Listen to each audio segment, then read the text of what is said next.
in a musty canvas tent, wind whistling lightly overhead, I spoke of Dunia, a beautiful young Somali refugee who had become separated from her family when soldiers burned her village. A strong woman who had run night and day through winding paths and arid fields.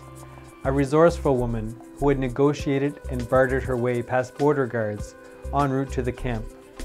In the moment of utter joy when she was reunited with her mother and sister in the camp. My experiences of working in war-torn countries have lingered like dreams in faraway places. They've always been difficult to bring home.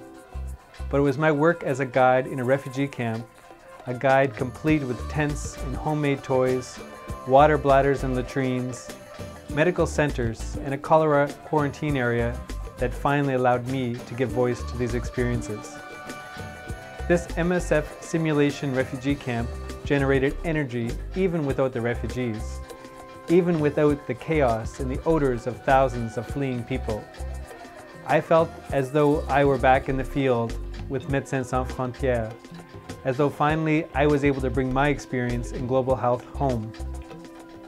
As a refugee, I explained to the huddled visitors in the canvas tent, you would have felt a disturbing tension prior to being forced to flee your home.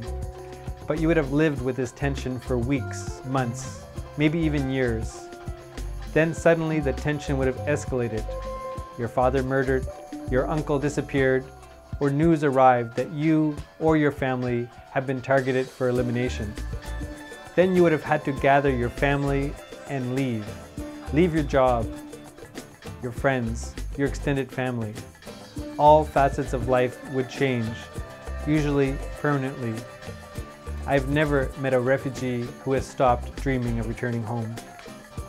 Through my work at home and in international field settings, I have come to see refugees simply as members of my extended global community, and have come to see world conflicts more through their struggles rather than world news updates. But it has never been easy to share their stories that are often steeped in fear, anger, and sadness. The mock refugee camp transported me back to the field and allowed me to breathe life into refugee stories. Being there allowed me to create a small sanctuary for the harsh realities of refugees.